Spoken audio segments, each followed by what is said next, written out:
Ahí está. Ya estamos grabando. Se supone.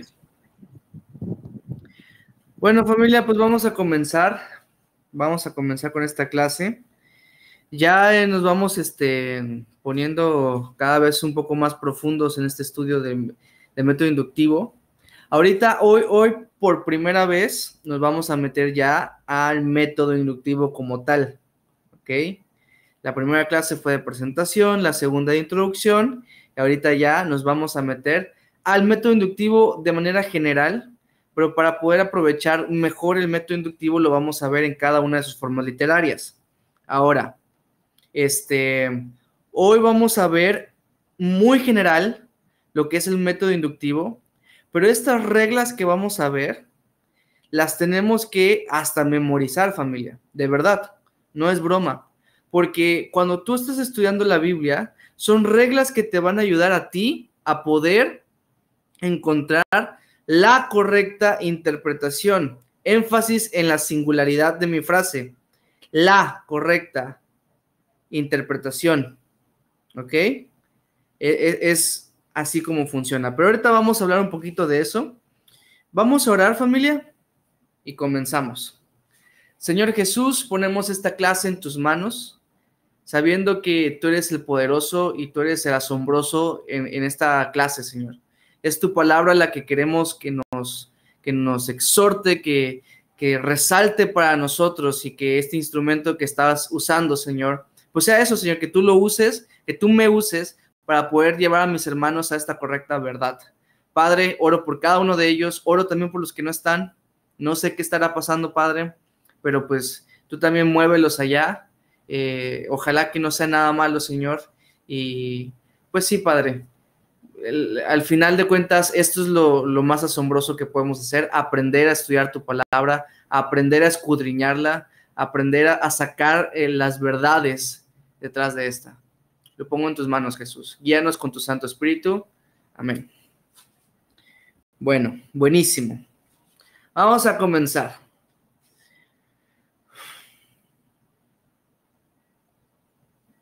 No entiendo qué puse aquí en mis apuntes.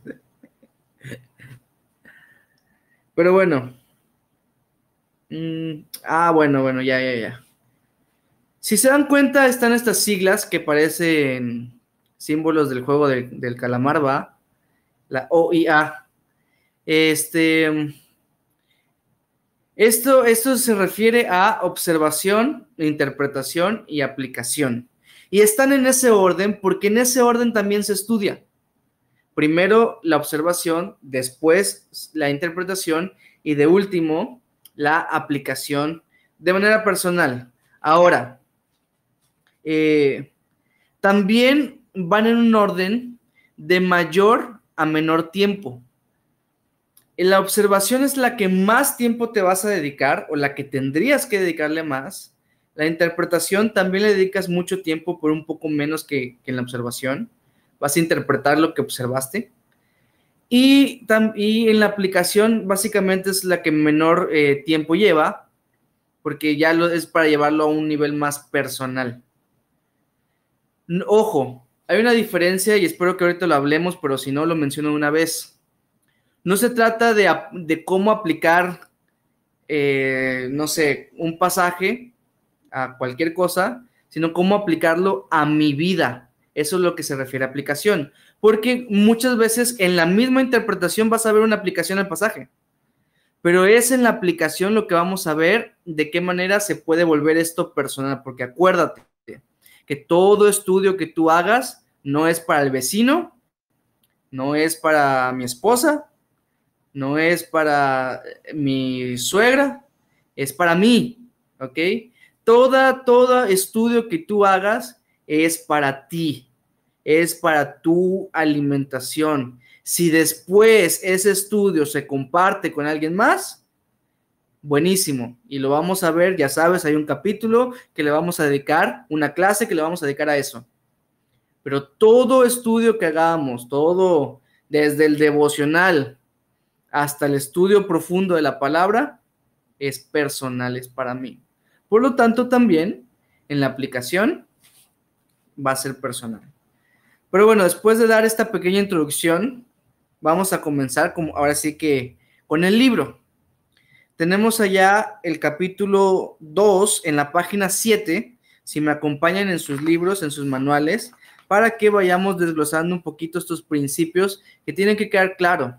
Si alguien tiene una pregunta, por favor, hágala, porque esto va a fundar, va a sentar las bases para nuestro estudio, que más adelante yo voy a tomar por hecho de que tú ya te lo sabes, que tú ya lo entendiste. Porque como te dije, muchas de estas reglas no las vamos a repasar después. Algunas sí, pero algunas no, ¿ok? Para ir avanzando más rápido y no tener que ir repitiendo la misma clase que vamos a ver hoy, las vamos a pasar por alto, pero por eso te digo, si tienes alguna pregunta, hazla, porque como no me acuerdo qué maestro dijo, no me acuerdo si fui yo, pero la pregunta que tú hagas, a lo mejor alguien más la quiere hacer y no se atreve, ¿ok? Pero bueno, vamos a comenzar. Página 7. Dice, capítulo 2, O y A, observación, interpretación y aplicación. Básicamente el método inductivo contiene 3 pasos bastante simples, que ya los vimos: observación, interpretación y aplicación. Esa es la parte fácil. Obviamente te los vas a tener que aprender de memoria, pero pues eso es la parte fácil porque pues método inductivo esto es lo que es. Como ya te he dicho varias veces, no es un método exclusivo de la Biblia. De hecho, es un método científico que se utiliza en la investigación mayormente en el estudio de algún escrito. Un método científico que, como es un método científico tan eficaz, lo estamos usando también para sacar las verdades que están en la Biblia. Ok, perfecto. Empezamos con el número 1. ¿Cuál es? Observación. ¿Cuál es la definición que te vas a aprender de observación? Esa primera pregunta, de hecho, de cada uno de los pasos, esa primera pregunta va a ser nuestra definición. ¿Ok? Observación, entonces, ¿qué es? ¿Qué dice el texto? Así de sencillo. Si te das cuenta, conforme vamos avanzando, se le van agregando palabritas a esa pregunta. Interpretación es qué quiere decir el texto, y aplicación, qué me quiere decir el texto. ¿Ya viste? Solo se le va agregando un par de palabras. Entonces, ¿qué dice el texto al principio? Vamos a ver. Inciso A. Todo esto va a ser observación. Hay quien va a poner alguno de estos pasos en lugar de observación, lo ponen en interpretación. No importa dónde lo pongas. Yo lo puse así porque a mí se me hace muy lógico pensarlo de esta manera, porque esto para mí tiene todo que ver con observar. Hay quienes ponen el inciso E, lo ponen en interpretación y así, pero pues eso, ahora sí que el orden de los factores no altera el producto. En realidad, media vez tú hagas el inciso E, pues no importa si lo ubicas hasta en aplicación si quieres, pero media vez lo hagas, es importante, ¿no? Ahora, vamos a empezar.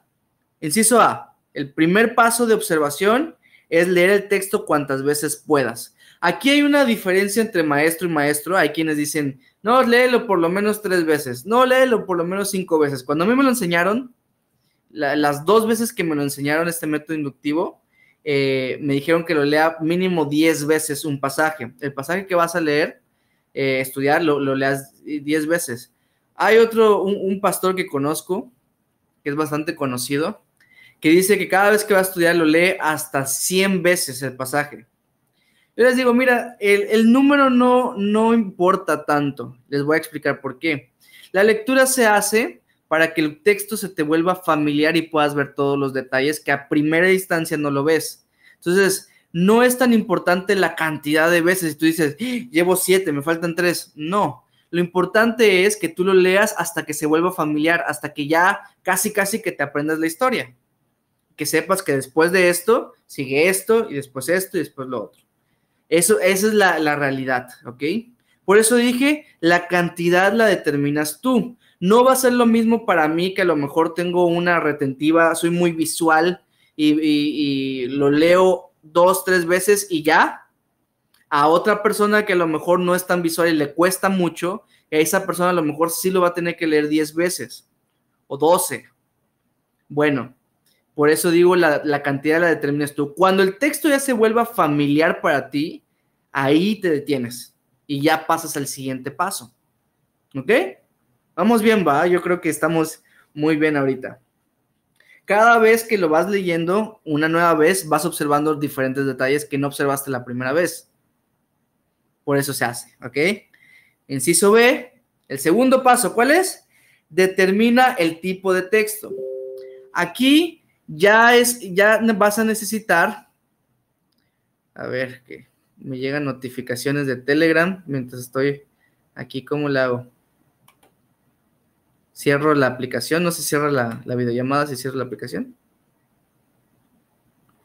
1, 2, no, mejor no me voy a arriesgar. Bueno, sigamos. Aquí vas a tener que aprenderte todas las formas literarias que existen en la Biblia. Las generales que aparecen en tu libro, ¿ok? Porque sí hay más, como te dije, hay más estilos literarios en la Biblia, como el estilo biográfico, como el estilo de exposición, como Eclesiastés, o como Deuteronomio también, son libros que son más bien enseñanzas que dio el autor y que lo pusieron en el libro. Lo mismo pasa con los evangelios, que son más bien biográficos, y así con varios. Pero los 5 que aparecen en nuestro libro, que van a ser los principales, y como son muy pocos de los otros, y como las mismas reglas que se aplican a un género literario, lo podemos aplicar a los demás, nos vamos a aprender solamente 5, que encasillan básicamente todas las diferentes formas que tienes que ver en la Biblia. Entonces tenemos narrativo, poesía, epístolas, parábolas y profecías. Fuiste muy rápido, Jacir. Sí, está en tu índice. ¿Ok? En el índice, ahí dice formas literarias. En esas formas literarias aparecen las 5 formas que vamos a ver. Desde el siguiente capítulo, que es el de que vamos a ver la próxima semana, hasta el capítulo 7, dice narrativa, poesía, epístolas, parábolas y profecías. Ahí están. Sencillito. Listo. Entonces, una de las cosas que tienes que hacer al leer el texto es determinar qué tipo de forma literaria es. No te confundas, porque a veces podemos encasillar todo un libro en una forma literaria, pero ciertas partes van a ser de otra forma. Ya lo vamos a ver conforme vayamos avanzando en las siguientes formas literarias. Por ejemplo, no sé, que Éxodo es un libro narrativo. Sí, pero ahí también está la canción que hizo Moisés y Ana, creo, las canciones, y esas canciones es poético, no es narrativo, ¿me entienden? Entonces va a ser enfocado en lo que estoy leyendo, que es narrativo, es poesía, es profecía, ¿qué es esto que estoy leyendo? O a veces en un pasaje que es narrativo, de repente hay 2 versos que son proféticos. Entonces, todo eso lo vamos a aprender a determinar para que lo puedas estudiar mejor. Entonces, las 5, ¿cuáles son? Narrativo, poesía, epístolas, parábolas y profecías. Si no lo dijiste en ese orden, no importa, lo importante es que te sepas las 5. De hecho, para que todavía aprendas un poquito más, así es como está dividido nuestra Biblia, entre libros históricos, poéticos, proféticos, después otra vez históricos, epístolas y proféticos. En grandes rasgos, así es como están dividida la Biblia, por eso lleva ese orden. Pero bueno, entonces determinas el tipo de texto. Ya te lo debes aprender. Me quedé en el tercero. Como dije, tía, está en la página 2. En la página 2, en el índice, en donde dice formas literarias. Si ves el número 3, dice formas literarias, narrativa o histórica. 4, formas literarias, poesía. 5, formas literarias, epístolas. 6, formas literarias, parábolas. Y 7, formas literarias, profecía. ¿Ok? Y si de todas maneras tienes más dudas de cuáles son, te las mando en un mensajito. Inciso C. El tercer paso para nuestra observación. Ya leíste el texto, ya viste qué forma literaria es. ¿Ahora qué sigue? Escribir lo que más resalta para ti. Si vieron en el grupo, en nuestro grupo de Telegram, le acabo de mandar una foto de un pasaje, que es el que vamos a ver ahorita, que está subrayado, está rayado, está escrito, tiene ahí ya circulado algunas cosas.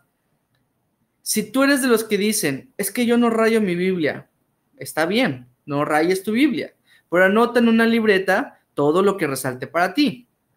O si quieres hacer como hacen algunos que yo conozco, que imprimen el pasaje y ya en esa hoja impresa lo empiezan a rayar, buenísimo. A mí sí me gusta marcar mi Biblia, pero no te voy a aconsejar que marques tu Biblia, sino que tu Biblia te marque a ti. Sí, pero la cosa es que escribas lo que más resalta para ti, ¿ok? Haz todo tipo de anotaciones, subraya, anota, circula, pon citas, etcétera. Anota todo lo que resalte, ¿ok? Entonces, cuarto paso, ya hice todo esto, ¿y ahora qué hago? Te tienes que hacer preguntas de reportero. ¿Cuáles son las preguntas de reportero? ¿Qué? ¿Quién? ¿Cuándo? ¿Cómo? ¿Dónde? ¿Por qué? ¿Quiénes? ¿A dónde? Ahora sí que eres como este detective en la escena del crimen, ¿ok? Que tienes que estar viendo cada detalle y preguntarte entonces, ¿quién lo dijo? ¿Quién lo escribió? ¿Por qué lo dijo? ¿Dónde sucedieron estas cosas? ¿Cómo eran esto en este tiempo? O sea, todo tienes que írtelo preguntando, ¿ok? Y vamos a ver, te dije, conforme vayamos avanzando, cómo se aplican estas reglas en cada forma literaria. Pero básicamente, tienes que ponerte en tu mente, soy un reportero, soy un detective, esta es la escena del crimen. Ahora, Juan 3:16, esta es mi escena del crimen. Tengo que averiguar todo lo que tenga que ver con esto. ¿A quién se dijo Juan 3:16? Se lo dijo Jesús a Nicodemo, ¿va? ¿Y por qué se lo dijo? ¿De qué estaba hablando? Estaba hablando del nuevo nacimiento. Y así empiezas a desglosar todo. Y entonces ya cobra muchísimo más sentido. De hecho, Juan 3:16 cobra muchísimo sentido cuando miras el 14 y el 15, que dice que como Moisés levantó la serpiente. ¿Y qué quiere decir que Moisés levantó la serpiente? Te tienes que ir a Números 21, si no me equivoco. Entonces te vas a Números 21 y lees la historia. O sea, y así te vas preguntando y averiguando más y entonces estás estudiando correctamente la Biblia. ¡Wow! Haces preguntas de reportero. Inciso E. Ya hice todo esto. ¿Ahora qué sigue? Buscas el contexto. Histórico, cultural, geográfico, religioso, etcétera. Todo lo que tenga que ver con contexto. Las preguntas que te hiciste en lo de detective y reportero, las empiezas a responder. Las empiezas a averiguar esa información. Te pongo un ejemplo. En Marcos capítulo 2, versículos 1 al 12, habla de esta historia de los amigos que llevaron al paralítico hacia Jesús, ¿no? Y que estaba la multitud y no dejaban entrar a ellos con el paralítico. Entonces, ¿qué hicieron ellos? Subieron al techo, ¿no? Abrieron y bajaron al paralítico desde el techo. Entonces, la pregunta que me surgiría a mí, como un buen contexto cultural tal vez sería, ¿cómo fue posible eso? Para empezar, ¿cómo subieron? ¿Te has puesto a preguntarte eso? O cuando tú investigas las casas de aquel momento, te das cuenta que en realidad las escaleras estaban puestas afuera de la casa y que los techos no eran techos como los que tú y yo tenemos, porque te imaginas si hubieran dado así un blocazo a Jesús en este caso, porque era el que estaba abajo, ¿no? Sino que eran techos que eran más que nada con barro, ramas, hojas y todo lo que juntaban para que pudiera incluso permanecer más fresco. Entonces, ahí tiene más sentido que hayan abierto así tan fácilmente el hoyo y entonces hayan bajado a su amigo. Pero bueno, todo ese tipo de cosas te vas preguntando. Ok, ¿dónde busco esto? Hay muchos libros de contexto, hay diccionarios también que ayudan, Hay incluso hasta concordancias exhaustivas que te hablan de las palabras originales. Pero pues a lo mejor en este momento tú digas, bueno, ¿y dónde voy a conseguir todo eso? Sí, en una librería cristiana. Aquí tenemos la de El Diamante en la Calzada Veracruz, y no sé qué otra. Pero pues la verdad es que la mayoría de nosotros ya sabe investigar mejor en San Google. Y está bien. Lo único que yo te digo es, no te conformes con la primera fuente de información que te aparece. Un buen reportero no se confía de la primera fuente de información que tiene, sino que tiene que corroborar esa información. Así que yo te diría que un mínimo de páginas a investigar de cada pregunta que tú te hagas sean 3, mínimo, para que ya tengas diferentes puntos de vista y entonces ahí ya puedas sacar tus conclusiones. Porque qué tal que la primera página que te dio y tú dijiste, wow, está súper cool todo esto, pero no tenía nada que ver y era mentira. Que alguien se lo inventó por allá. Entonces, por eso tienes que corroborar, ¿ok? Por ejemplo, también eso nos va a ayudar muchísimo en 1 Corintios 11, del 2 al 16, que habla sobre que la mujer tiene que ponerse el velo. Y tú dices, lees ese pasaje, estás en tu lectura de 1 Corintios, y lees ese pasaje y dices, ¿y por qué no usan velo las hermanas? Si aquí está clarísimo, no dice es opcional. Dice literalmente que la mujer tiene que usar velo porque si no le es deshonroso. Entonces, ¿qué pasa? Entonces tú te vas a la cultura y bueno, sería un tema un poquito más extenso, pero si tú lees el versículo 13, dice que no es propio que la mujer no use el velo. Hoy, si las mujeres se pongan velo, ya sería, no es propio que la mujer use velo, la verdad, ¿no? El propósito de ese pasaje, por el contexto cultural, es que las personas, las mujeres que no usaban velos, eran mayormente las prostitutas. Entonces, pues tú dices, pues claro, ¿no? Claro, usen velo porque si no, ¿qué estás dando a entender? ¿No? Pero eso fue al investigar el contexto cultural, ¿ya viste? Hoy, si no usan velo en la cabeza, pues ya nadie dice, ¿me entienden? Que es una prostituta por no usar velo. Al contrario, una enseñanza que podríamos sacar de allá es no te vistas como algo que, o sea, no reflejes como se visten las prostitutas de verdad de hoy en día, no te vistas tú tampoco. Pero eso es a través de investigar el contexto cultural, entendiendo el porqué, y así podemos sacar nuestras propias conclusiones.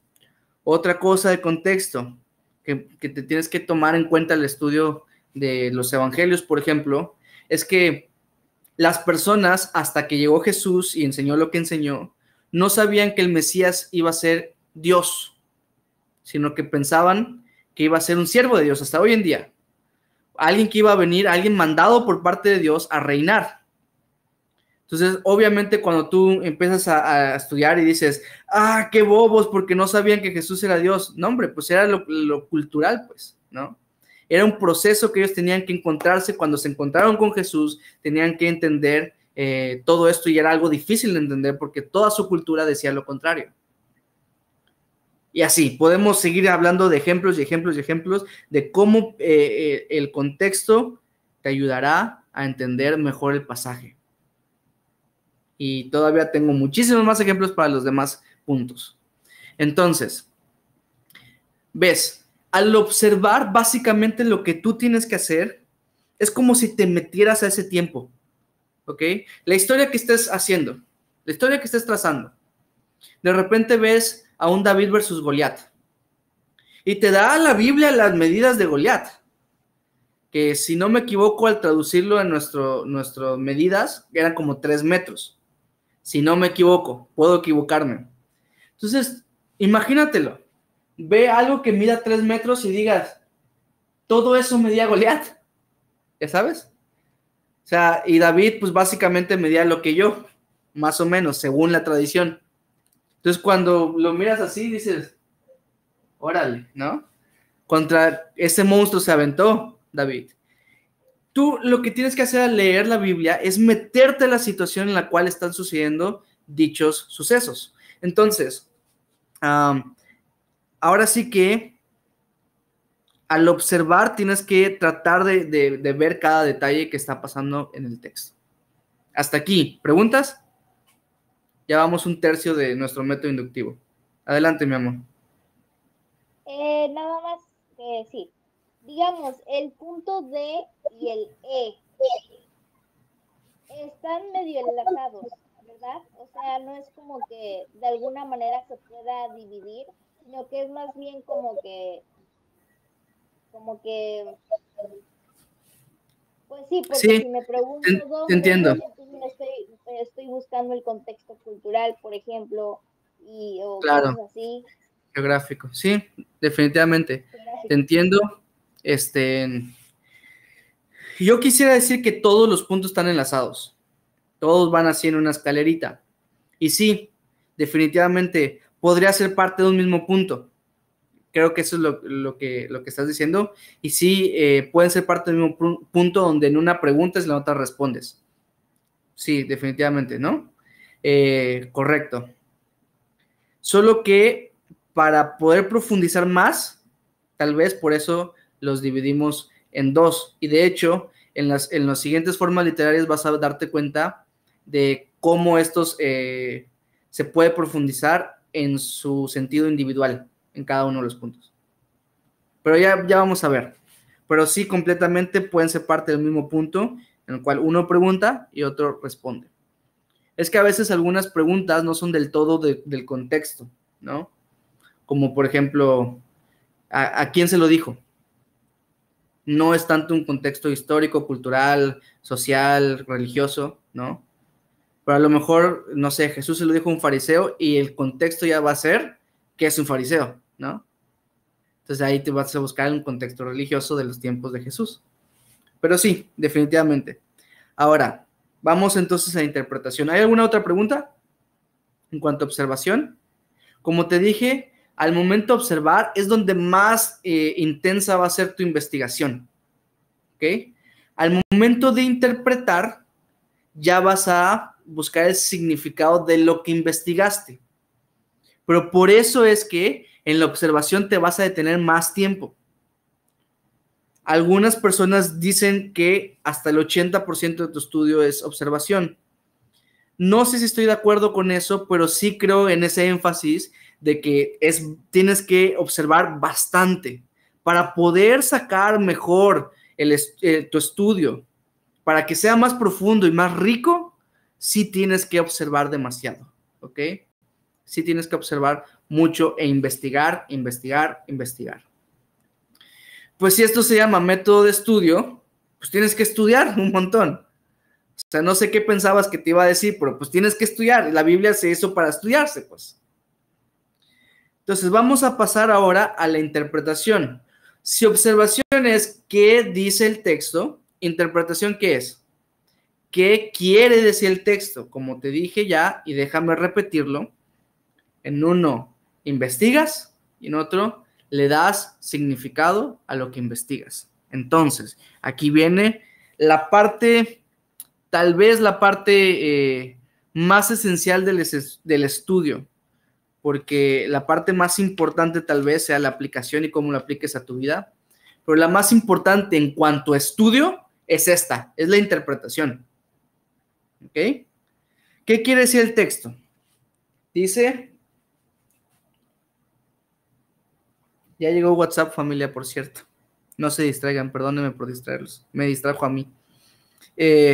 Al comenzar a interpretar un texto, hay 5 reglas que debes respetar. 5 reglas. Estas reglas son no negociables. ¿Ok? Estas reglas así es como son. Y déjame traducírtelas porque en algunas puedes equivocarte o parecer que dice lo contrario. No se distraigan. ¿Ok? Después miran su WhatsApp. Dice entonces, a ver, primera regla. Estos más que pasos son reglas, ¿ok? En observación vimos pasos a seguir. En interpretación vamos a ver reglas para interpretar, ¿ok? Son diferentes porque no vamos a ir una por una, así, sino que son reglas. ¿Y qué crees? También te las tienes que aprender. Te las tienes que aprender y te las tienes que memorizar. ¿Ok? Preguntas de examen. Ojo.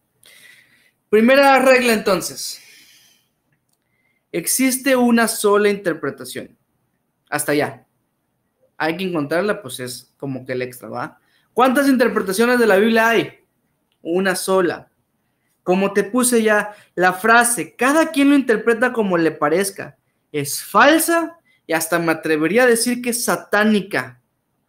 ¿Por qué? ¿Por qué satánica? Génesis 3. Génesis 3, es la tentación de Eva y cuando cae Adán, ¿qué pasa ahí? Que Dios les dijo en Génesis 2, ¿cuál era la regla? No comerán de ese árbol, ¿no? Solamente de un árbol, del árbol de conocimiento del bien y del mal. Y llega Satanás y les dice, con que les dijo Dios que no pueden comer de ningún árbol. Nada que ver, ¿no? La cuestión es que tergiversa lo que dijo Dios y le da una interpretación errónea. ¿Se dan cuenta? Por eso, el que cada quien lo interprete como le parezca es satánico. Yo me atrevería a decir y a dar esa descripción a cada quien lo interpreta como le parezca. Como les puse ahí un ejemplo, algo tonto. Es como si yo mandase un mensaje a mi hijo diciendo, ya no traigas coca. ¿Qué quiere decir? Que estaba comprando cocaína. No, nada que ver, pues él cuando yo le diga, ya no traigas coca, obviamente va a entender que si fue a la tienda, ya no va a traer la coca. No, es algo sencillo. Hay que buscar el significado del mensaje que se dio como se dio. Entonces, aquí tengo varios ejemplos para ti también. Y más que ejemplos, tengo como que más datos para esto, hay una sola interpretación. Pero, ¿qué pasa cuando en ocasiones en que pueden ser varias posibles interpretaciones? ¿Qué pasa con eso? Bueno, cuando hay varias posibles interpretaciones, nosotros tenemos que estudiarlo como varias posibles interpretaciones. Déjame explicártelo. Hay ocasiones en que pueden ser o esta interpretación o esta interpretación. E incluso nosotros pudiésemos estar inclinados a un tipo de interpretación. Pero siempre tenemos la obligación de considerar y de al compartir mencionar todas las posibles interpretaciones. Te lo voy a poner un ejemplo porque a lo mejor no quedó muy claro. Génesis 6, del 1 al 4, narra la historia de cuando el Señor va a mandar el diluvio. Y habla de que los hijos de Dios se juntaron con las hijas de los hombres. Y entonces, la pregunta es, ¿quiénes son los hijos de Dios? Entonces allá pueden haber bastante debates. Obviamente no pueden ser los creyentes en Jesús porque pues, Jesús ni siquiera había venido.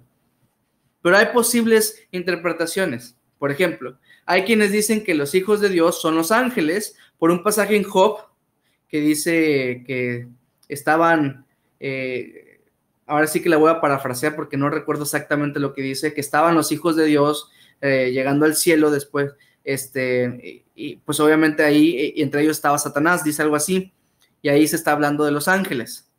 Entonces dicen que los hijos de Dios eran los ángeles y las hijas de los hombres pues eran las humanas, ¿no? Que se juntaron y tuvieron hijos. Hay otra interpretación donde dicen que los hijos de Dios en realidad eran los hijos de Set. Set era el hijo de Adán y de Eva que iba a continuar la línea genealógica hasta Jesús. Después lo leí en Lucas, si no me equivoco, capítulo 3, ahí lo dice, la línea de mesiánica. Entonces ahí dicen, eran los hijos de Dios. Y hay quienes dicen, es que eso no explica por qué salieron ángeles de ese encuentro. Perdón, no explica por qué salieron gigantes de ese encuentro. Como te dije, también de lo otro podríamos argumentar en contra diciendo que Jesús dijo que ni los ángeles ni se dan en casamiento ni nada por el estilo. Entonces, entonces tienes allá dos opciones. Y hay una tercera que no me acuerdo, que creo que dicen hijos de los gobernantes, pero pues esa está más fumada todavía. Entonces tú dices, acá hay dos posibles, y yo me puedo inclinar a una de las dos. De hecho, yo no tengo preferidas en esta interpretación, porque por el español, dice después del versículo 4, que se juntaron los hijos de Dios con las hijas de los hombres. Decía, y había gigantes en la tierra, y también después de que se juntaron los hijos de Dios con las hijas de los hombres. En el español, no sé el hebreo, pero ahí dice que no es un factor importante. Así que yo no tengo realmente un favorito entre estas dos, pero tengo la obligación de considerar ambas al momento de estudiar, y de que si voy a compartir ese mensaje, dar ambas opciones. Otro, por ejemplo, Job, ¿cuándo se escribió? Hay también su debate. Hay quienes dicen y lo ubican en Génesis 10, 23, porque hay un Jobab y por allá creo que hay un Uz por allá. Entonces dicen, es de los tiempos de Abraham. Puede ser, es posible. Allá hay un Jobab y hay un Uz. Puede ser que sea por allá. Hay otro pasaje en Génesis 22, 23, que habla también de que los hijos del hermano de Abraham tuvo a un hijo que se llamaba Uz y a un hijo que se llamaba Buz. ¿Qué nombres, va? Y después cuando tú lees Job, aparece que Job estaba en la tierra de Uz y que después uno de los amigos de Job era un Buzita, dice. Pues también puede ser que sea de ese tiempo. Entonces ahí tienes dos posibles interpretaciones. ¿Y cuándo fue? Pues quién sabe, pero ahí tienes dos para considerar, ¿ok? A lo que voy es que cuando hay dos posibles o tres posibles interpretaciones, hay que considerar las tres. No te puedes cerrar a decir, no, aquí, punto. Y cuando lo compartes, no, aquí y punto. No, tienes que considerar todo. Un último ejemplo. Mateo 18, del 1 al 6, lo veíamos entre algunos hermanos y creo que mi papá hace 2 semanas lo compartió también. Es cuando habla de que del niño que pone Jesús en el centro, ¿no? Precisamente, cuando me refiero a que existe una sola interpretación, tienes que mirar esos detalles, porque lo que resalta Jesús del niño es su humildad. Pero cuando tú de repente escuchas varios sermones, no pones allá ese pasaje y escuchas a un pastor predicar, la mayoría empieza a hablar de los detalles de los niños. Es que un niño es inocente, es puro, es alegre, es no sé qué. Puede ser, o sea, está padre esa manera de enseñarlo. Pero Jesús, lo que resaltó Jesús en ese pasaje fue la humildad del niño. O sea, que ¿qué hay que interpretar de esto? La humildad de un niño. ¿Me entienden? Hay una sola interpretación. Si te vas a los extremos y empiezas a agarrar un pasaje y te vas volando en tu imaginación y lo relacionas con esta historia, de repente ya te alejaste del pasaje. Entonces, una sola interpretación. Segunda regla, inciso B, interpreta las escrituras figuradamente. No, literalmente. Literalmente, todas las escrituras son literales. Ahí viene el estudiante necio, ¿no? Pero ¿qué hay de las figuras literarias? Pues no son literarias, ¿no? Como el ciervo brama por las corrientes de las aguas, así clama por ti, oh Dios, el alma mía. ¿Quiere decir que hacemos como becerro cada vez que queremos clamar por Dios? Claro que no. Pero es que esta regla se aplica a la forma literaria. ¿Por qué? ¿Por qué es literal ese pasaje? Porque esa es una figura que se llama símil y lo tienes que interpretar literalmente como una símil, como una comparación. Por eso nos va a ayudar el ver estas reglas, cómo se aplican a las diferentes formas literarias. Pero aún en esos puntos, se interpreta literalmente, cada uno conforme a su estilo. Por ello es que primero tenemos que definir qué tipo de forma literaria es para poder ver de qué manera se interpreta. Pero aquí te va un consejo adicional para esto. Todo debe creerse tal cual se dijo. Acuérdense que no racionalizar y no espiritualizar las escrituras, ¿no? Racionalizar, ¿se acuerdan qué era? También esto de principio bíblico, convicción bíblica, racionalizar y espiritualizar, apréndanse la definición. Son definiciones muy sencillas. Principio bíblico, ¿qué es? Una verdad basada en la Biblia. Convicción bíblica, una acción firme basada en esa verdad. Sencillo. Racionalizar las escrituras, buscarle un sentido lógico al texto. Espiritualizar las escrituras, quitarle el sentido literal del texto. Muy sencillas, ¿ok? De verdad, son simples. De hecho, no sabía que me las sabía, pero son muy sencillas. Pero entonces, al racionalizar y espiritualizar, le estamos quitando el sentido literal del texto. Todo debe creerse tal cual se dijo. Este milagro, pero es que no tiene sentido de cómo es. Pues sí, por eso se llama milagro, pues es algo sobrenatural. Así literalmente como se dijo, Jesús convirtió el agua en vino. No es broma. Hay personas que han dicho que le echó un tank, una especie de tank allá, para decir que el agua, o sea, le puso unos polvitos para que pareciera vino. No parece chiste, pero no es. Es en serio. ¿Por qué? Porque intentan darle otro sentido. Si la Biblia dice eso, así es como es. En la creación, en las enseñanzas, en las historias, etcétera, a menos que existan fuertes argumentos para no creer en su sentido literal. ¿A qué me refiero con fuertes argumentos? Juan capítulo 2, la mayoría lo vimos en los grupos pequeños. Cuando Jesús se agarra con un azote de cuerdas a los cambistas y los saca, les dice, destruid este templo y yo lo levantaré en 3 días, ¿no? Así dicen las escrituras. Y si tú te vas unos versículos después, dice, esto lo dijo refiriéndose a sí mismo. Obviamente no estaba hablando del templo entonces, sino que ahí mismo te aparece el significado de lo que dijo Jesús. Si no hubiese aparecido ese pasaje, probablemente hubiéramos necesitado interpretarlo de manera literal. A lo mejor como una profecía futura, a lo mejor, no sé. Pero hay allá la definición. Otra forma en la que este texto, en la que esta regla aplica. Juan 6:35. Yo soy el pan de vida. El que de mí comiere no tendrá hambre jamás. El que de mí bebiere no tendrá sed jamás. Dice, ¿no? Parafraseado. Pero dice Jesús, yo soy el pan de vida. Esto se le conoce como una metáfora. Entonces, no es literal, obviamente. No es que de verdad tengamos que comernos a Jesús para no tener hambre o para no tener sed.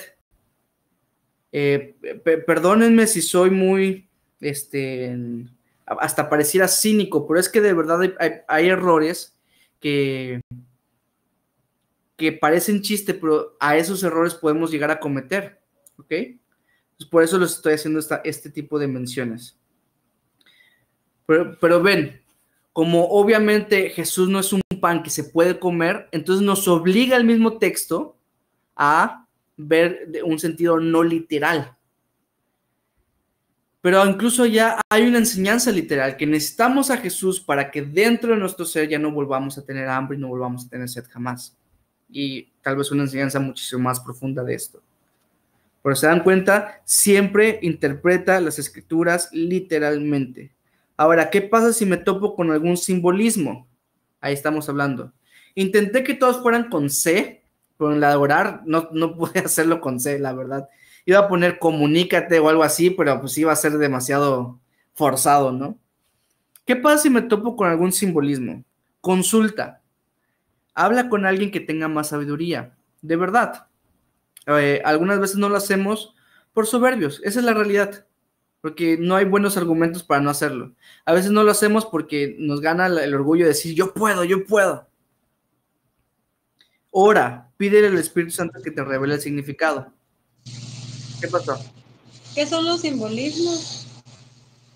Por ejemplo, en las profecías se usan bastante, ¿no? Que dice, no sé, voy a inventarme uno. Y así dice el Señor que derramaré mi aceite sobre aquellos que son y no sé qué, ¿no?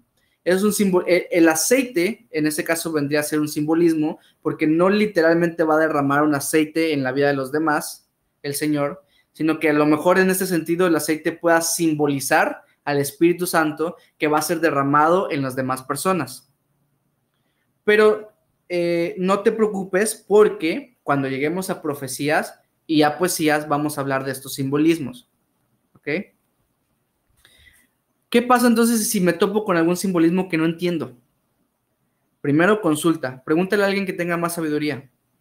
A lo mejor ese alguien tampoco sepa, o a lo mejor sí sepa.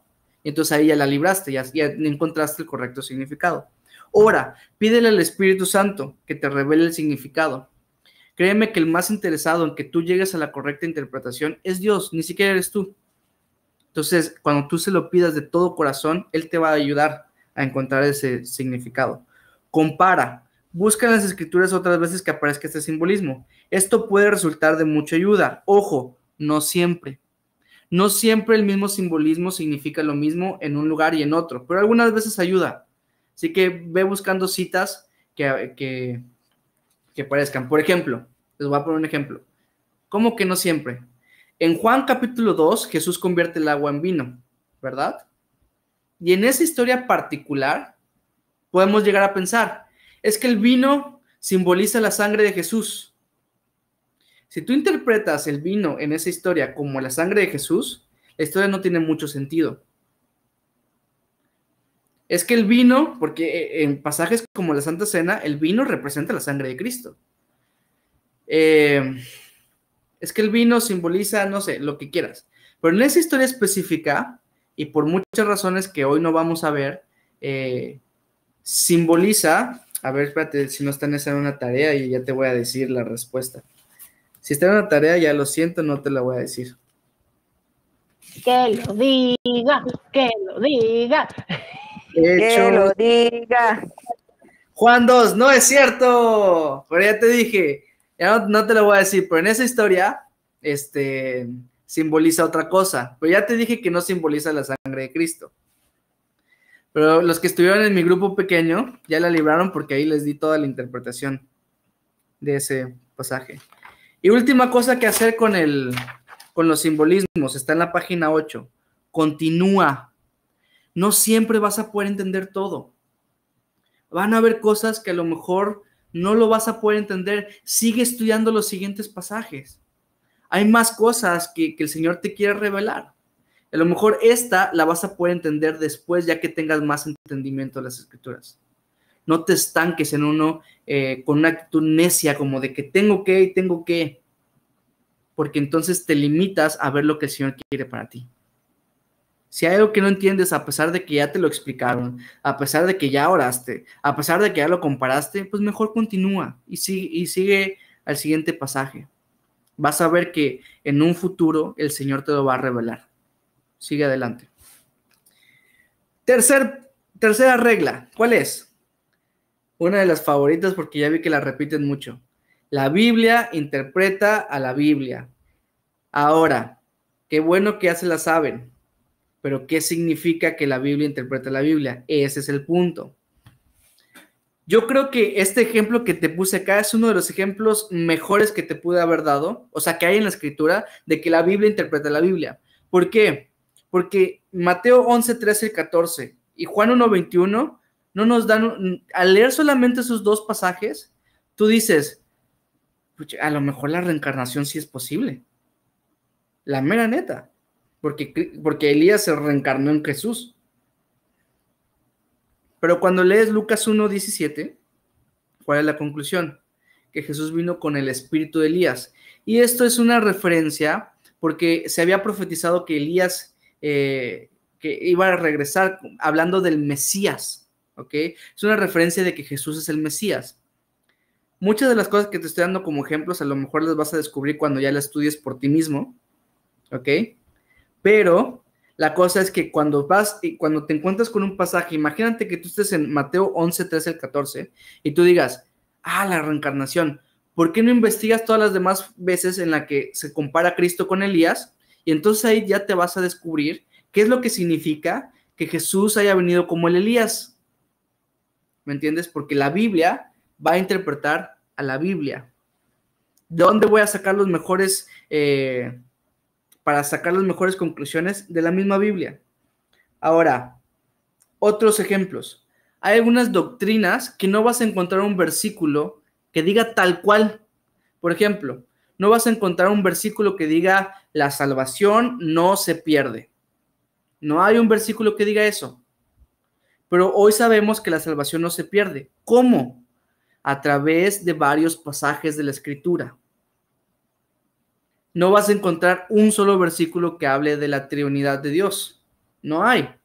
No hay que diga un pasaje que diga, y el Dios en el que creemos es un Dios triuno. Dios Padre, Dios Hijo y Dios Espíritu Santo. No hay un solo pasaje que diga eso. Pero ¿cómo podemos llegar a la conclusión entonces de que Dios es un Dios triuno? Por pasajes, la construcción de varios pasajes, porque la Biblia se complementa a sí misma, es ahí donde vamos a poder construirlo. Otro ejemplo es en las profecías. Las profecías,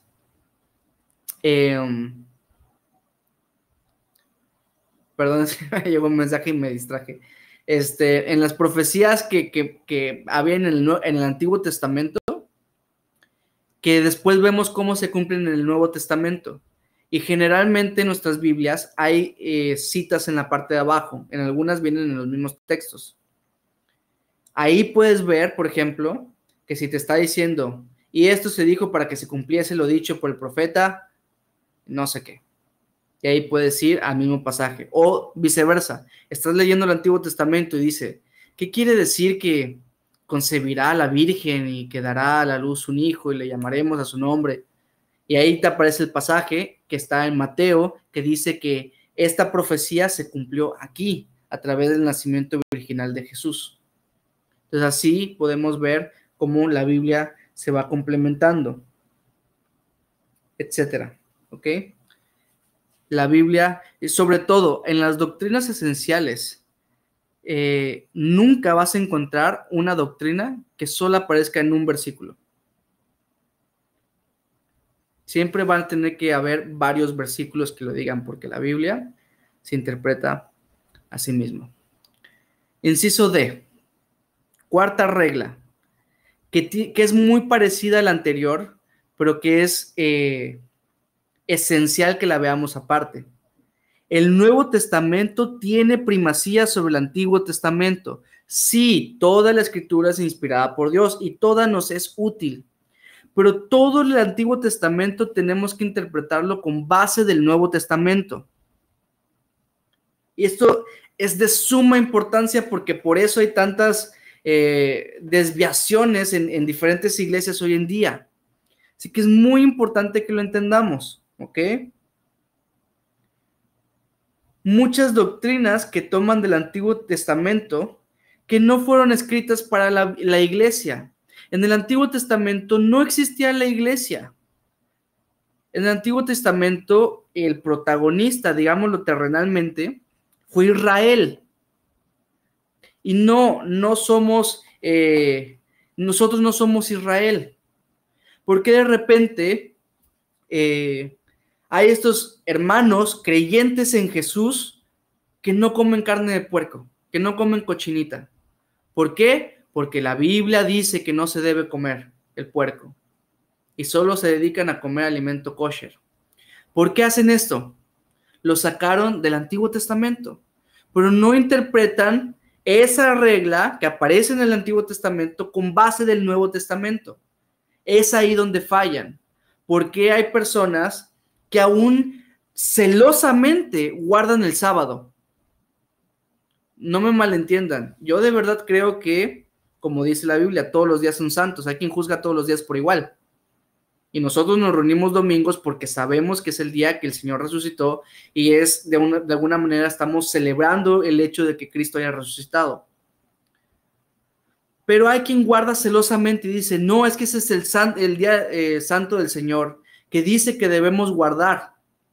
¿No has leído los 10 mandamientos? Ahí dice que guardarás ese día. Pero no interpretan la doctrina del Antiguo Testamento en base a la del Nuevo Testamento. Por eso es que de repente, yo estaba en una iglesia, creo que en Guanajuato, estábamos nosotros ahí, pues habíamos llegado a servir, ya ni me acuerdo en qué, estábamos en un tiempo de alabanza y adoración, y yo estaba así concentrado orando, y de repente sonó el famoso shofar que le llaman, ¿no? Y el cuerno aquí gritando, ¿no? ¿Por qué? Porque en el Antiguo Testamento se usaba. Incluso, ¿por qué los católicos tienen sacerdotes? Por el Antiguo Testamento también. Así es como se hacía. Y lo peor de lo peor, personas que se basan para determinar la salvación en base al Antiguo Testamento es de lo más errado. ¿Por qué? Porque la salvación del Antiguo Testamento, de la ley, era por medio de las obras. Por medio de las obras. Pero bueno, creo que ese ejemplo que pusimos allá es un ejemplo muy bueno también. La pregunta es, ¿qué debemos hacer para que nuestros pecados sean perdonados según Levítico 17:11? Yo sé que tú sabes que debes creer en Jesús. O sea, pero la pregunta es según Levítico 17:11. Obviamente es la expiación por medio de la sangre de un animal, o como lo hayas puesto, un sacrificio animal. Es básicamente lo que dice que cómo se van a salvar, o el perdón de pecados. Y ahora, Hebreos 9:26, ¿cómo obtienes perdón de pecados? A través de la sangre de Cristo, por medio del sacrificio de Cristo, y lo que quieras. ¿Ves cómo si solamente nos basamos en el Antiguo Testamento hubiéramos errado muchísimo? Porque eso es una figura, o sea, lo de los animales es una figura de lo que Cristo iba a hacer. Por eso es que el Nuevo Testamento funciona como este filtro.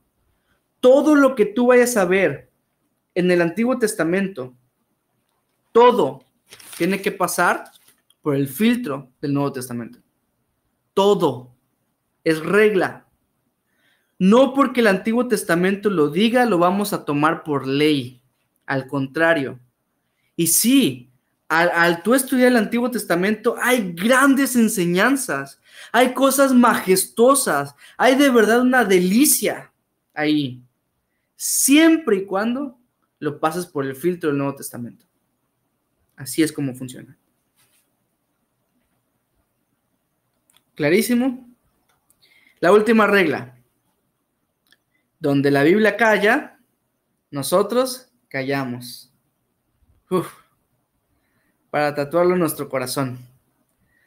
Porque de verdad no saben cuántas personas han errado en este principio tan básico de nuestro estudio bíblico.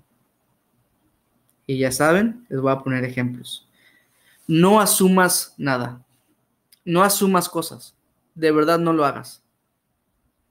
No asumas cosas que la Biblia no dice.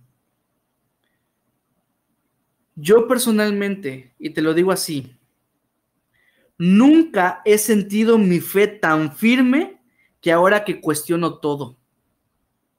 Te lo prometo.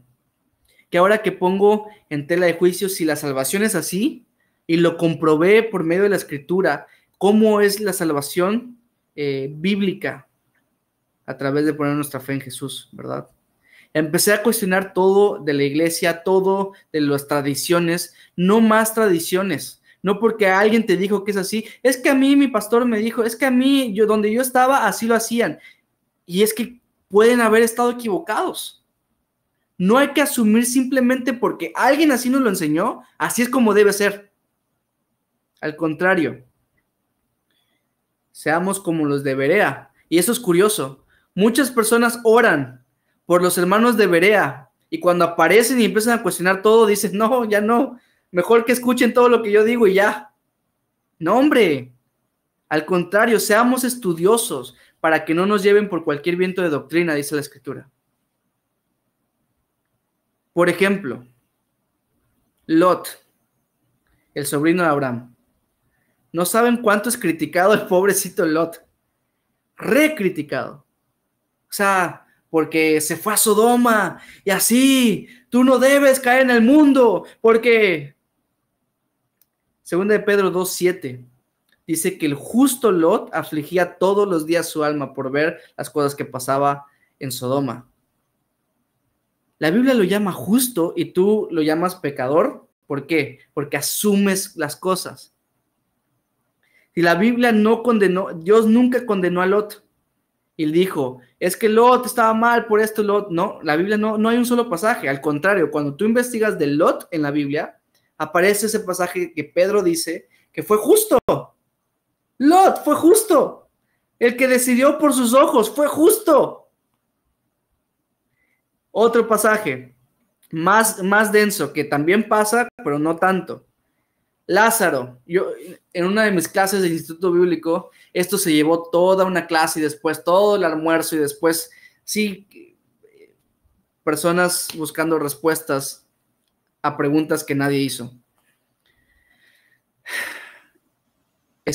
Jesús resucitó a Lázaro, ¿se acuerdan? Al cuarto día de que Lázaro estaba muerto. La pregunta es, ¿y a dónde se fue Lázaro? ¿Se fue al cielo o se fue al infierno? El pasaje habla de otra cosa, pues el pasaje quiere mostrar a un Jesús que está por encima de la muerte y que cualquiera que cree en él tiene vida eterna. Y nos estamos preguntando, no, pues ¿a dónde se fue? Si no lo dice Dios, ¿yo quién soy para decirlo? El pasaje que vimos en Juan 8, ¿se acuerdan? La mujer adúltera. ¿Qué escribió Jesús en el suelo? No dice la Biblia. No dice qué escribió Jesús en el suelo. Y hay unas respuestas increíbles, pero la realidad de las cosas es que la Biblia no dice qué escribió Jesús en el cielo. Así que, ¿para qué detenernos en algo que nada que ver? Donde la Biblia calla, nosotros callamos. Si la Biblia no dice, entonces ¿por qué nosotros vamos a decir lo que la Biblia no? Tienes tanto de lo que Dios sí dijo, que ¿por qué preocuparte en lo que no dijo? Tenemos demasiadas cosas en la Escritura. Tenemos 66 libros y un buen de capítulos para que nos empecemos a enfocar en detalles que Dios no quiso especificar. No tiene sentido. Entonces, tenemos estas 5 reglas. Tenemos que existe una sola interpretación, que la Biblia se interpreta literalmente. La Biblia interpreta la Biblia, el Nuevo Testamento tiene primacía sobre el Antiguo, y donde la Biblia calla, nosotros callamos. Van a haber versículos que no son claros, dice. Si Dios no quiso especificar, ¿por qué lo haríamos nosotros? Y ahora sí, pasamos a la aplicación. Pero en conclusión hasta acá, observaste, investigaste, profundizaste un montón. Ahora le empiezas a dar significado a eso que observaste previamente. Pero al empezar a dar significado, tienes que tomar en cuenta estas 5 reglas.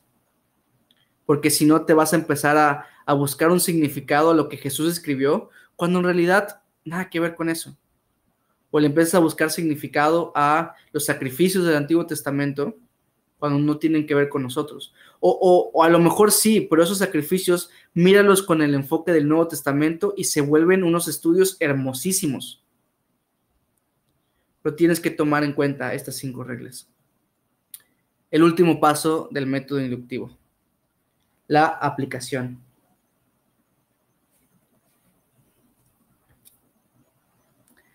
¿Qué significa? ¿Qué me quiere decir el texto? ¿Ves que ese me está en mayúsculas? Porque el énfasis está en lo que me quiere decir a mí. Esta es la parte de más provecho en la que debemos anhelar llegar cada vez que estudiemos la Biblia. ¿Cómo se aplica a mi vida? Este es el paso más simple y complicado a la vez. ¿Por qué? Porque cuando se trata de la enseñanza de la Biblia, debemos tratar de ser lo más simples y sencillos y prácticos posibles. Pero a veces cuando nosotros tratamos de forzar lo que la Escritura dice, es donde están las desviaciones más grandes. Ahorita lo vamos a ver.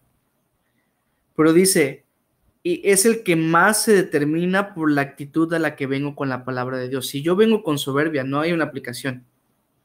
Si yo vengo con distracción, no hay una aplicación. Sí, o sea, cualquier otra actitud que no sea humildad, que no sea anhelo, que no sea deseo, y las actitudes que vimos en el capítulo pasado, ya no va a haber una correcta aplicación de la Biblia. Te lo prometo porque lo he vivido también. Pero vamos a practicar, te puse ya. Básicamente, hay 4 puntos importantes, aunque te puse creo que... no, sí, te puse 4. Te puse 4 incisos. Hay 4 puntos importantes y te los voy a dictar. Hay que ser práctico, simple. Hay que ser práctico, simple, personal. Hay que ser práctico, simple, personal y coherente.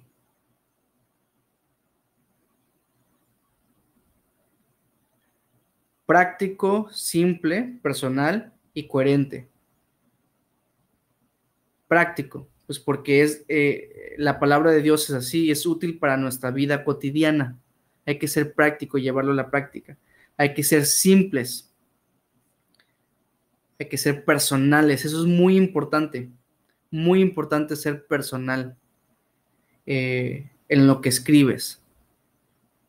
Cómo esto se va a aplicar a lo que estoy viviendo ahorita, a lo que estoy viviendo esta semana, hoy, lo que estoy viviendo ahora, cómo lo que estoy estudiando se aplica a mi vida ahorita, porque el Señor, la palabra de Dios es viva y eficaz, ¿no? Y es esa vida que encontramos en la palabra. A veces, ¿no te ha pasado de que a veces alguien está compartiéndola o tú la estás leyendo o estás haciendo un devocional o así y de repente pareciera que las letras resaltan y saltan para ti y te la apropias y dices, es que esto es lo que estoy viviendo?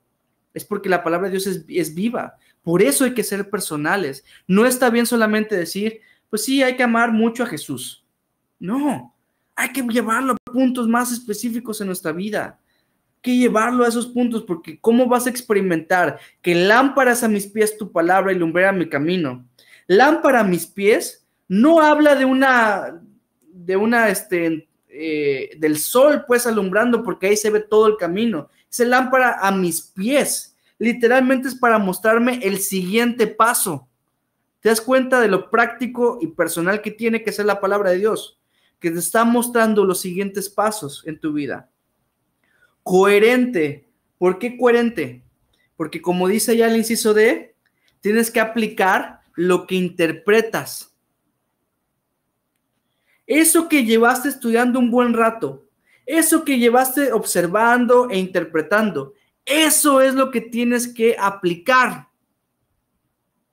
No vas a aplicar de otra cosa. Basta ya de agarrar un pasaje, porque de tal manera amó Dios al mundo. Esto me recuerda a que pues me peleé con mi vecino. ¿Qué tiene que ver? Que Dios amó al mundo y que dio a su Hijo unigénito para que todo aquel que en él cree no se pierda, sino que tenga vida eterna. Y tú te pones a hablar del pleito con tu vecino. El pasaje está hablando que a través de Jesús tenemos salvación por medio de la fe. Interpreta y aplícalo conforme al significado del pasaje. No porque ahí mencione algo parecido a lo que estás, ahí lo tuerces para que diga lo que tú quieras, porque así no es como funciona. No forzar el texto. Imagínate que está ahí ya el joven que está orando por su esposa, por su futura esposa, ¿no? Está ahí el joven soltero y está diciendo, Señor, ¿será que ella es la indicada? Y empieza a leer cualquier cosa, ¿no? Aparece una mujer, oh Señor, tú de verdad me estás diciendo que esta es la indicada, solo porque en la historia apareció una mujer, ¿no? Nada que ver. O el clásico de Filipenses 4:13, que ya lo hemos hablado mucho, ¿no? Solo porque ese texto dice que todo lo puedo en Cristo que me fortalece, no está hablando de cualquier situación en la vida y cualquier circunstancia que tú estés atravesando. Está hablando de cosas específicas y tu deber es interpretarlo correctamente para que cuando llegues a la aplicación puedas aplicarlo correctamente también a tu vida. Entonces, es aplicar lo que estudié y hacia dónde lo apuntó la Biblia, ahí misma va apuntada mi aplicación. No está bien que porque se parece un poquito, entonces yo lo llevo para acá. No está bien, familia. ¿Hasta aquí alguien tiene alguna duda? ¿Seguros? Que creo que, madre, ¿me mandaste un mensaje?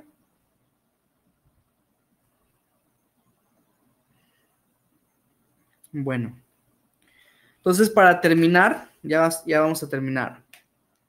Vamos a ver en la página 9 el ejemplo de método inductivo.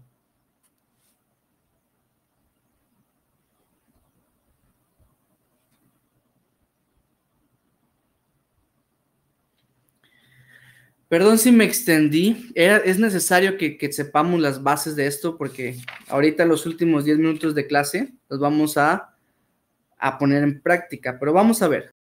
Ejemplos de método inductivo, ¿ok? Aparece un pasaje corto, el cual te lo voy a leer. Dice, entrad por la puerta estrecha, porque ancha es la puerta y espacioso el camino que lleva a la perdición, y muchos son los que entran por ella. Porque estrecha es la puerta y angosto el camino que lleva a la vida, y pocos son los que la hallan. Ahí te va mi muy corta observación, ¿ok? Todos esos son ejemplos cortitos, obviamente, para que tú vayas viendo más o menos cómo es que esto funciona. Dice la observación, hay un claro contraste entre estas dos puertas. Estamos viendo un contraste, ¿va? Una puerta es ancha y la otra es estrecha. Dice, la delgada es incómoda al pasar, menos popular, más difícil de encontrar, pero que lleva la vida. Si te das cuenta, ahí agarré cada una de las puertas y le puse sus características que aparecen en el pasaje. ¿Ya viste? Lo estoy observando. Y te puse, la ancha es literalmente todo lo contrario. El espacio no me daba para hablar de la ancha, pero lo que hice fue separar la puerta estrecha y la puerta ancha y ponerle sus características de cada una. Y literalmente una era lo contrario de la otra. Por eso es un contraste. Y le puse como parte de la observación todavía, es mi decisión qué camino quiero tomar. ¿Por qué es parte de mi observación y no de la interpretación? Porque ahí Jesús te dice, entrad por la puerta. Ahí te está animando a Jesús a que tomes la decisión de que entres a la puerta estrecha. Entonces, es parte de la observación. Jesús quiere, te lo puse, que entremos por la delgada. La mayoría de la gente está en el camino de perdición. Ahí te estoy poniendo a grandes rasgos una observación muy general. Ahora, esto mismo que observé es lo que voy a interpretar. Lo mismito, ahí te va. La puerta delgada representa mi relación con Cristo. Ahí te va. Lo que observé, ahora le estoy dando un significado, ¿verdad? ¿Qué representa la puerta delgada? ¿Qué representa la puerta estrecha? Ancha. ¿Qué representan las características? Y todo eso para darle un significado a lo que estoy interpretando. La puerta delgada representa mi relación con Cristo porque me va a incomodar, pero la meta final es mi salvación. La puerta angosta es la vida en el mundo. No, perdón, creo que me equivoqué y era la puerta ancha. Es la vida en el mundo porque es cómoda la puerta ancha. Sí, va, angosta es delgado. Me equivoqué allá. En la puerta ancha es la vida en el mundo porque es cómoda, pero a pesar de todas sus comodidades, el final es la perdición eterna. Ser un discípulo de Cristo implicará morir a mí y tomar mi cruz, pero puedo notar que al final todo valdrá la pena.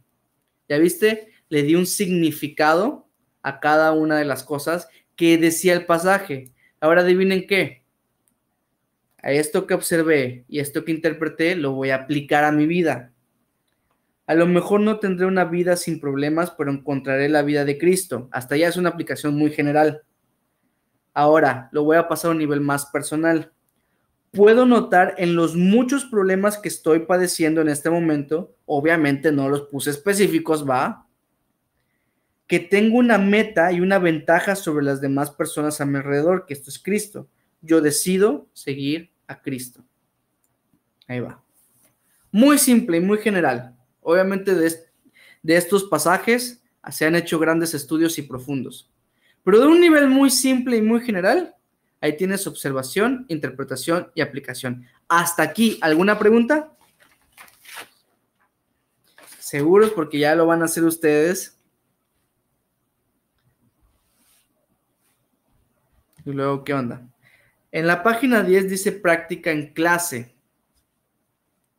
Práctica en clase. ¿Qué quiere decir? Que vamos a practicar en clase. Qué bonito y qué sencillo, ¿va? Vamos a tomarnos 10 minutos.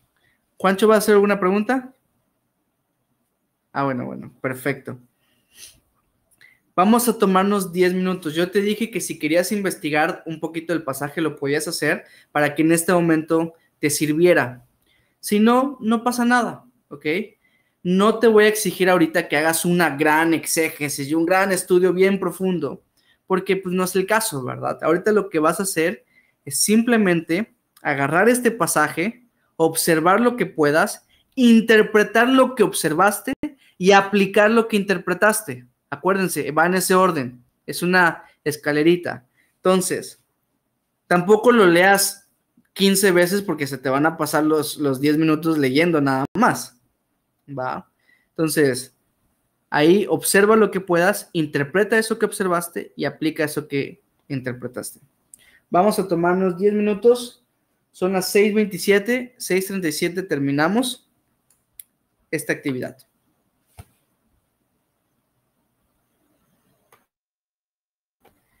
Si tienen alguna pregunta, me la dicen.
2 minutos, familia.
Listo, mis hermanos.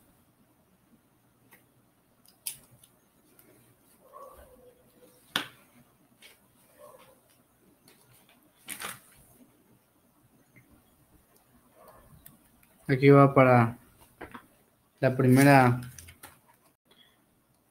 tarea extra que va a contar. Si se dan cuenta, vamos a tener varias, en cada capítulo, vamos a tener siempre tareas para la clase y vamos a tener también tareas para la casa. Estas que van a llevar participación, ambas van a llevar participación, tanto la tarea de la clase, tanto la práctica en clase como práctica en casa. En esta clase no, pero normalmente si se conectaran todos, somos alrededor de 10 personas, en realidad somos 12, pero pues 10 son las que se conectan a las clases normalmente. Entonces básicamente tomaríamos a una persona para que comparta su tarea en la clase por cada clase y a una persona para que comparta perdón, me estoy haciendo bolas yo solito. Básicamente te va a tocar a ti una vez para compartir la práctica en clase y una vez para compartir tu práctica en casa. Así que en ambas vas a requerir que te esfuerces, ¿va? Entonces, lo dejo a su criterio. ¿Alguien quiere participar corto, 5 minutos nada más, y decir lo que hicieron ahorita? ¿O lo hacemos en dedocracia? Ustedes dicen. ¿Alguien quiere participar? Le estamos dando chance para que no te toque así como que de sorpresa. Si nadie quiere participar, yo elijo a alguien.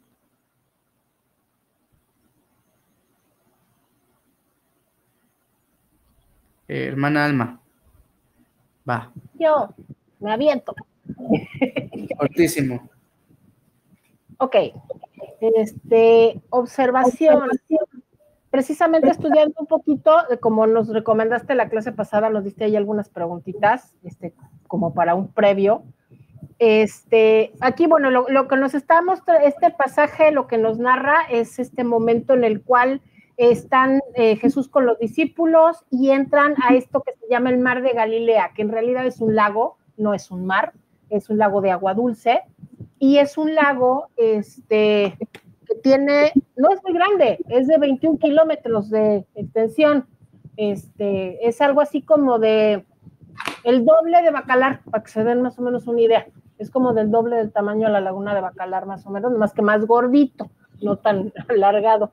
Pero bueno, y según lo que investigué, aquí dice que de pronto se levantó una gran tempestad y que las olas eran muy grandes y obviamente se asustaron mucho. ¿Por qué las olas tan grandes? Lo que estuve checando es que el mar de Galilea está por debajo del nivel del mar, está a 213 metros por bajo el nivel del mar y está rodeado de montañas. Entonces básicamente está en el fondo de una cacerola, digamos, pero las montañas son montañas muy altas, entonces de las montañas bajan vientos fríos y el lago, por estar muy abajo, pues está calientito. Entonces, viento frío más agua caliente, tormenta. Que nosotros, nos identificamos mucho con esto porque es lo que pasa con los huracanes. Viento frío con agua caliente, tormenta. Entonces, eso es lo que se hace, se forma en este lago, se hacen así como, yo lo vi como mini huracanitos, pero son así muy rápidos, muy, muy rápidos, pero es que se puede poner muy feo, que puede haber olas hasta de 3 metros. En una laguna tan pequeña, o sea, sí está como que impresionante. Entonces, los barcos eran muy chicos, ahí hice barcos, en realidad eran como lanchas, o sea, era como lo que para nosotros son como las lanchas balleneras, o sea, 2 metros, 3 metros de largo cuando mucho, ¿no? Entonces iban aproximadamente 13 personas en una lancha y de repente ver olas de 2, 3 metros de la nada, que además también no iban nada más ellos en su barca, la Biblia nos dice que salieron otras barcas, o sea, iban varios ahí, no nada más eran los discípulos, no fue algo que les ocurrió nada más a ellos, iba más gente, había más gente en ese momento. Entonces fue así como que muy, no era un hecho aislado lo que pasó, es algo que a lo que ellos probablemente ya habían visto y ya habían experimentado. Eso no quiere decir que no diera miedo. Entonces creo que ahí es donde creo yo paso a la interpretación. Pues sí, obviamente con toda esta circunstancia, no por el hecho de que a lo mejor ya lo hubieran vivido, les daba miedo. O sea, vas en una lanchita con olas tan grandes, y en medio o sea, en este punto, aunque no esté tan grande físicamente, probablemente no alcanzas a ver la orilla si estás en el medio, tú como ser humano normal, ¿no? Entonces yo creo que tenían mucho miedo porque estaban expuestos a algo que no podían controlar, que es el clima, que son los elementos, no pueden hacer nada al respecto. Pero en este momento Jesús les muestra que Él es Dios mismo y que Él tiene el control, incluso de los elementos, o sea, que toda la creación está sujeta en sus manos, que toda la creación le tiene que hacer caso.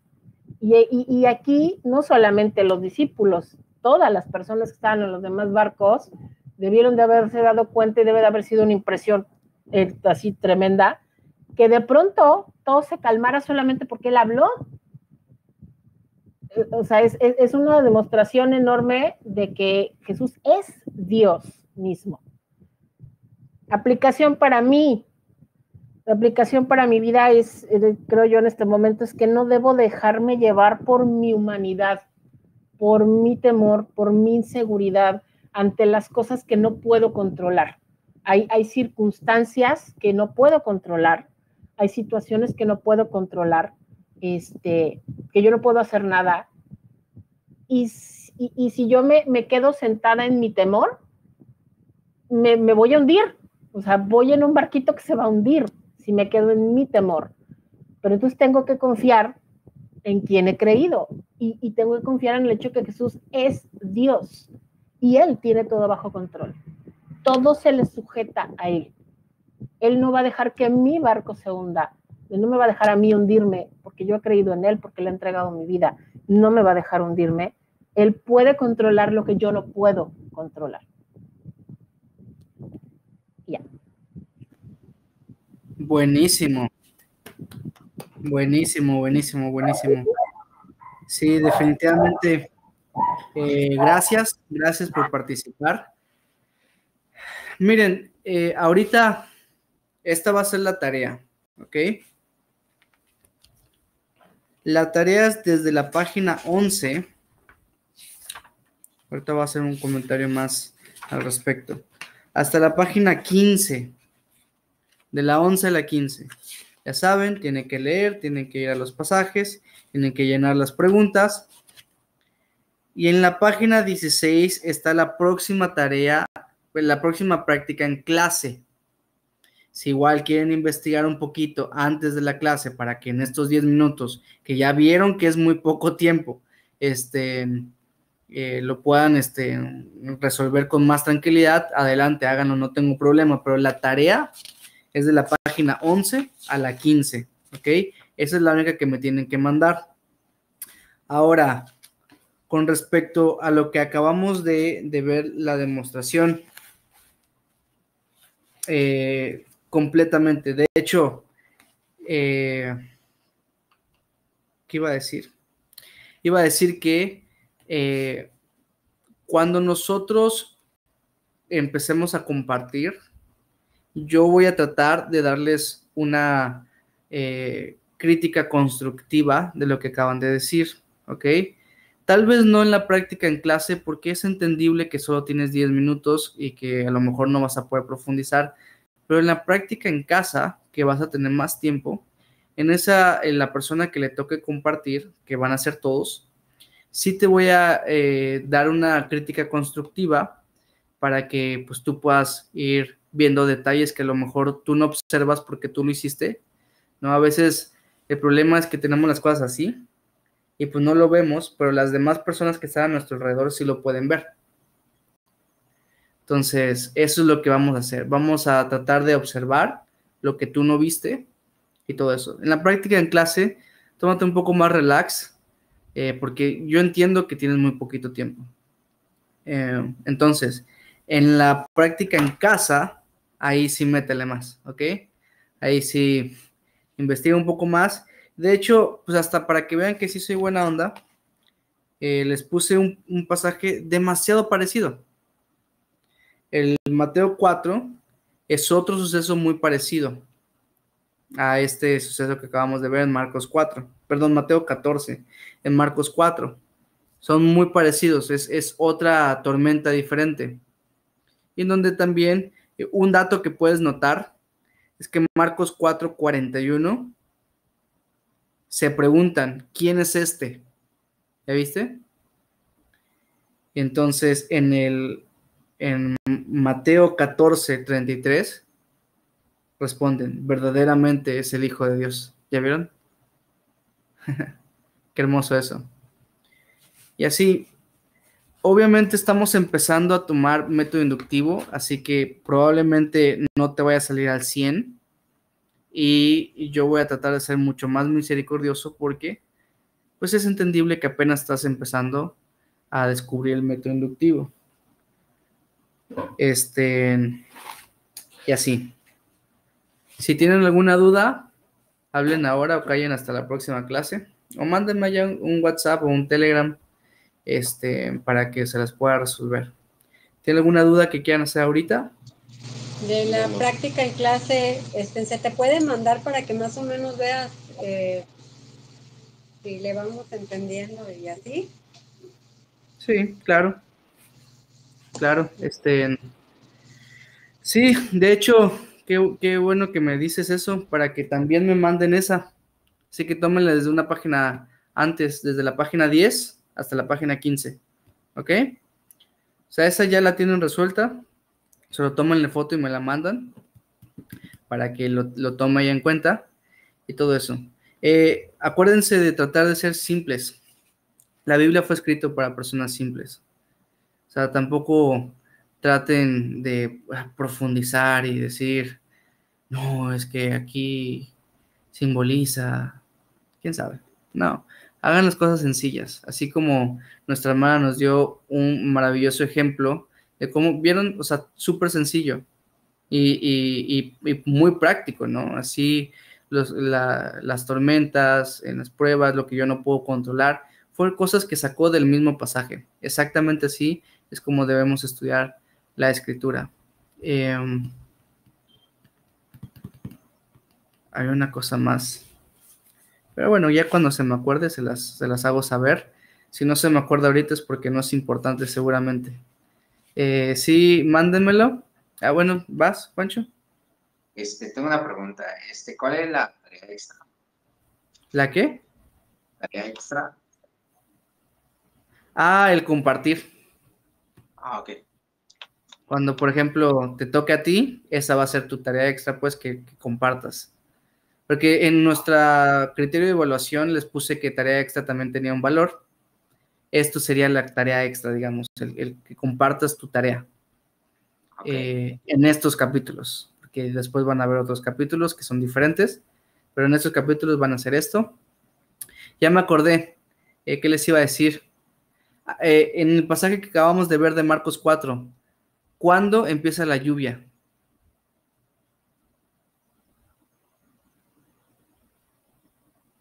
Es una pregunta tricky porque no hay lluvia. Dice que habían vientos, hubieron vientos grandes. No ¿Ya hay vieron? lluvia.